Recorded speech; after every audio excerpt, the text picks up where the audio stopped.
सबको जय मसीह की। प्रभु आप सबको बहुतायत से आशीष करे। खुदावंद का धन्यवाद हो आज के इस सुंदर समय के लिए प्रभु ने संभाला है।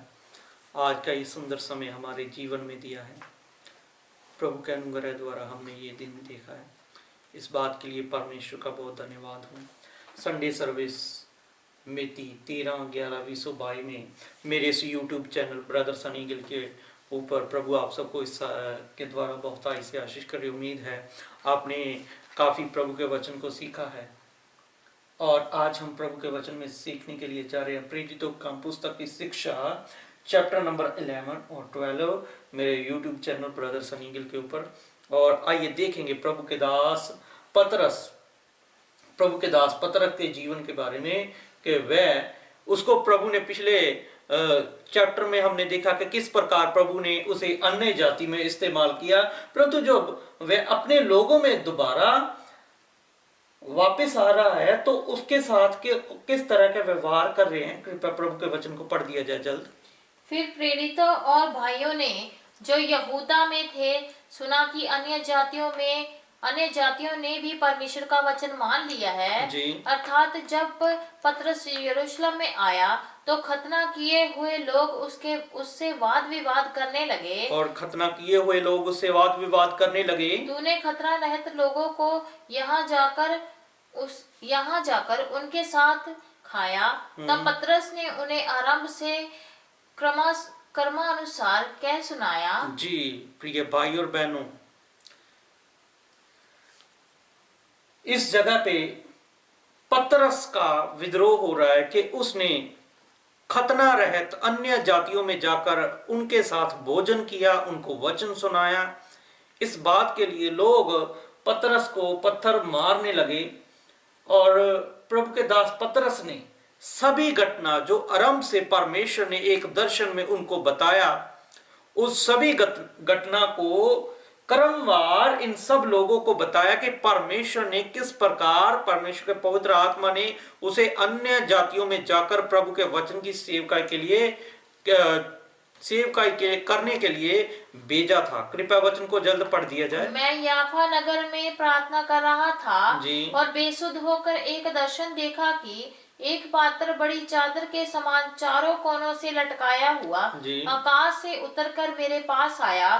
जब मैंने उस पर ध्यान दिया तो उसमें पृथ्वी के चौपाई और वन पशु और रेंगने वाले जंतु और आकाश के पक्षी देखे और ये शब्द भी सुना, हे पतरस उठ, मार और खा। मैंने कहा, नहीं प्रभु नहीं, क्योंकि कोई अपवित्र या अशुद्ध वस्तु मेरे मुंह में कभी नहीं गई। जी। इसके उत्तर में आकाश से दूसरी बार शब्द हुआ, जो कुछ परमेश्वर ने शुद्ध ठहराया है उसे अशुद्ध मत कह। 3 बार ऐसा ही हुआ। तब सब कुछ फिर आकाश पर खींच लिया गया। जी। और देखो, तुरंत 3 मनुष्य जो कैसरिया से मेरे पास भेजे गए थे उस घर पर जिसमें हम थे आ खड़े हुए। तब आत्मा ने मुझसे उनके साथ ना संकोच हो लेने को कहा और ये 6 भाई भी मेरे साथ हो लिए और हम उस मनुष्य के घर गए। उसने हमें बताया कि उसने एक स्वर्गदूत को अपने घर में खड़ा देखा, जिसने उससे कहा, याफा में मनुष्य भेजकर शमयोन को जो पतरस कहलाता है बुलवा ले। वह तुमसे ऐसी बातें कहेगा जिनके द्वारा तू और तेरा सारा घराना उद्धार पाएगा। बस प्रिय भाई और बहनों, इधर हम प्रभु के वचन में जब देखते हैं तो सारी घटना जो पिछले चैप्टर में हम देखते हैं वो सारी घटना का वर्णन प्रभु का दास पतरस इन लोगों के साथ कर रहा है। और आगे चलकर जब हम इसी वचन को ये सब चलता रहता है और जब हम 21 वचन से पढ़ते हैं तो उधर एक अलग घटना हमें देखने को मिलती है। पढ़िए। प्रभु का हाथ उन पर था और बहुत लोग विश्वास करके प्रभु की ओर फिरे। जब उनकी चर्चा यरूशलेम की कलीसिया के सुनने में आई तो उन्होंने बरनबास को अंताकिया भेजा। वह वहां पहुंचकर बरनबास को अंताकिया में भेजा। आगे।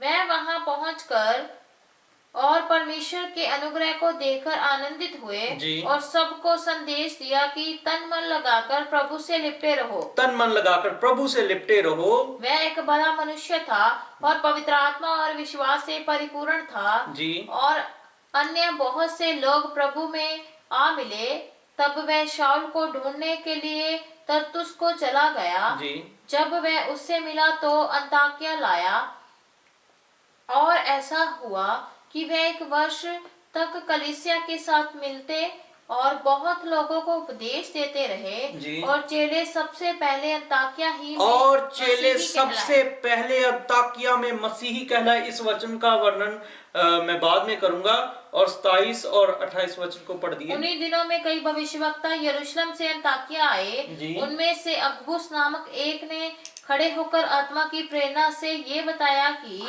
अगबुस नामक एक जो भविष्यवक्ता था, इसने एक भविष्यवाणी की जो भविष्यवाणी बाद में पूरी हो गई है। पढ़िए। कि सारे जगत में बड़ा अकाल पड़ेगा। जी। तब चेलों ने निर्णय किया कि एक अपनी अपनी पूंजी के अनुसार यहूदिया में रहने वाले भाइयों की सहायता के लिए बस एक मिनट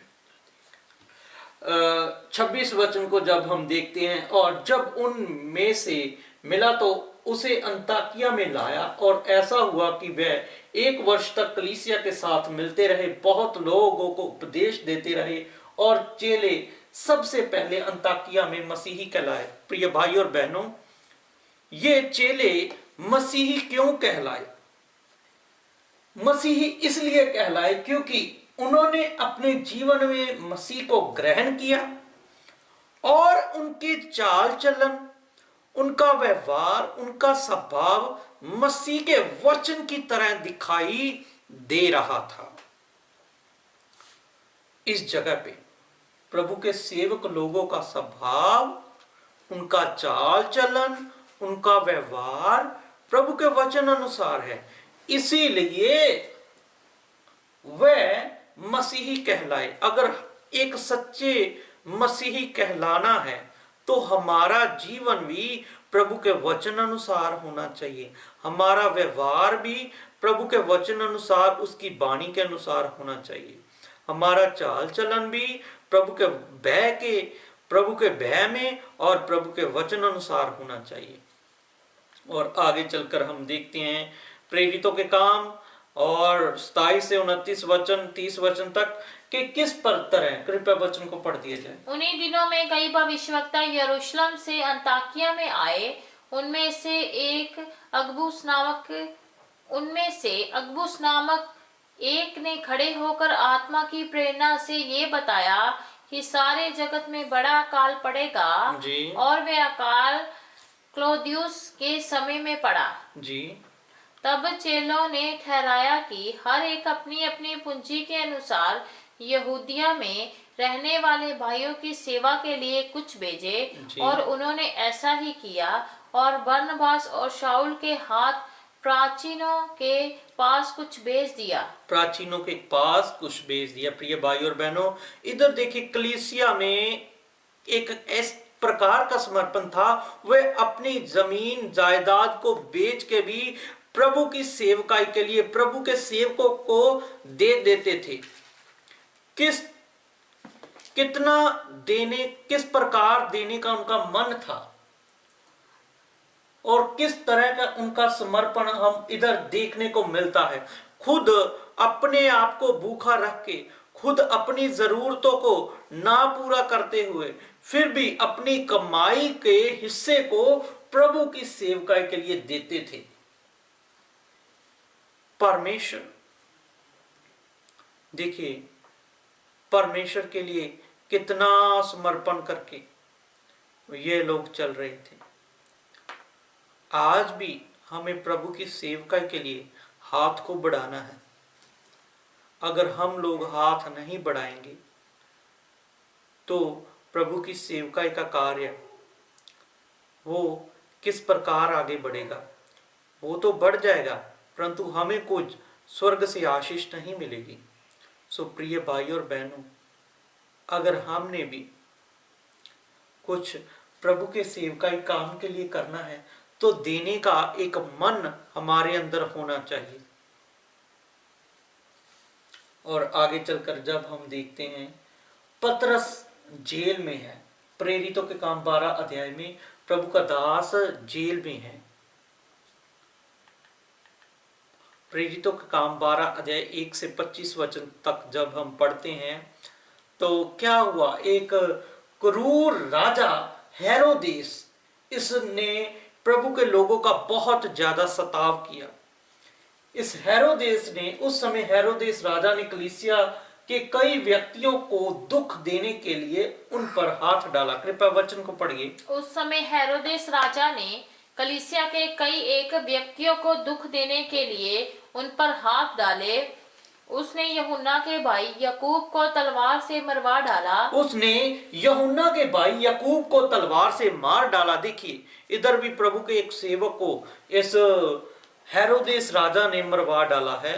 आगे, और जब उसने देखा कि यहूदी लोग इससे आनंदित होते हैं तो उसने पतरस को भी पकड़ लिया। और उसने देखा कि यहूदी लोग इस मसीही लोगों को मरवा डालने से बहुत आनंदित होते हैं, तो उसने क्या किया, उसने प्रभु के दास पतरस को पकड़ के बंदी गृह में डाल दिया है। आगे, वह दिन अख़मीरी रोटी के थे जी, और उसने उसे पकड़ के बंदी गृह में डाला जी। और रखवाली के लिए 4-4 सिपाहियों के रखवाली के लिए 4-4 सिपाहियों को रखा।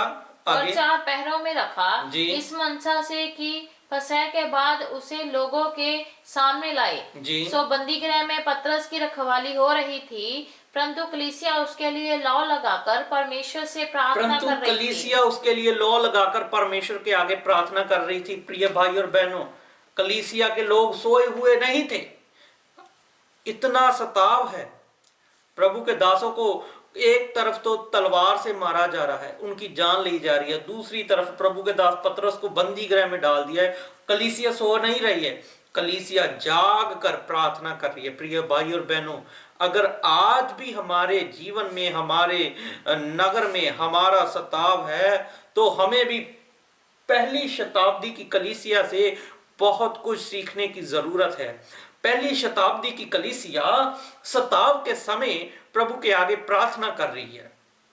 हमें भी, अगर हमारे नगर में हमारा सताव है, तो हमें भी सताव के समय सर्वशक्तिमान परमेश्वर के आगे प्रार्थना करनी है।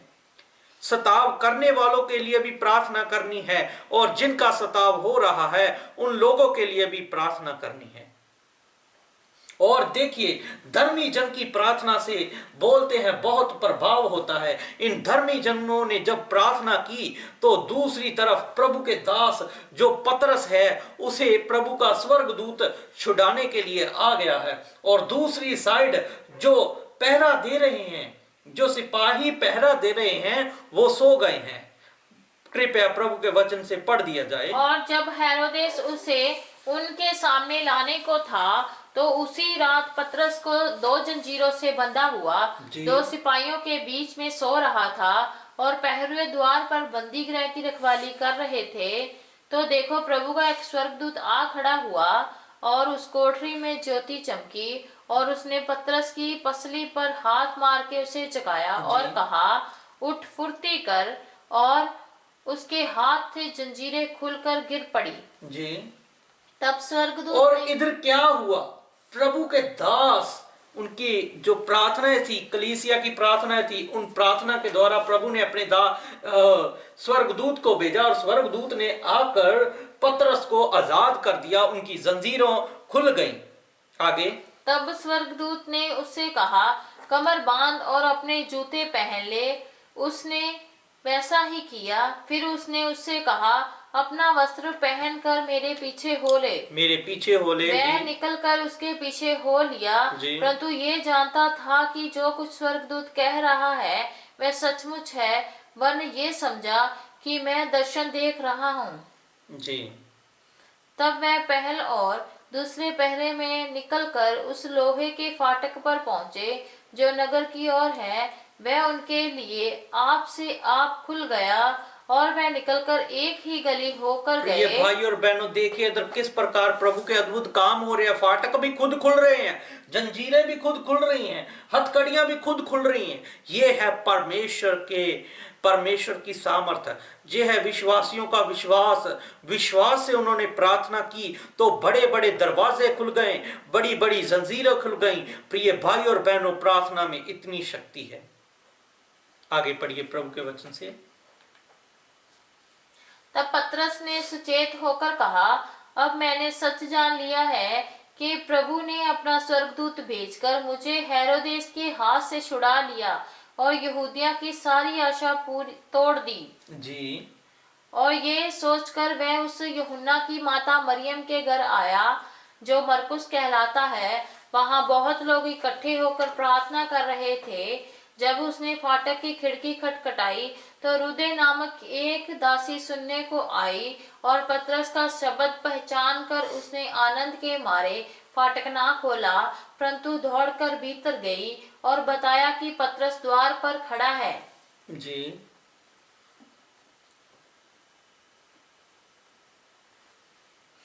उन्होंने उससे कहा, तू पागल है।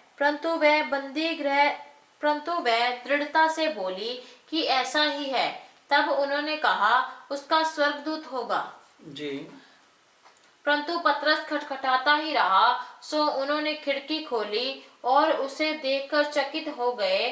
तब उसने उन्हें हाथ से सैन किया कि चुप रहे और उनको बताया कि प्रभु किस रीति से मुझे बंदीगृह से निकाल लाया है। फिर कहा कि याकूब और भाइयों को ये बात कह देना। तब निकलकर दूसरी जगह चला गया। जी। भोर को सिपाहियों ने बड़ी हलचल होने लगी। फिर पतरस क्या हुआ? जब हेरोदेस ने उसकी खोज की और ना पाया तो प्रहरियों की जांच करके आज्ञा दी कि वह मार डाले जाए और वह यहूदिया को छोड़कर कैसरिया में जा रहा।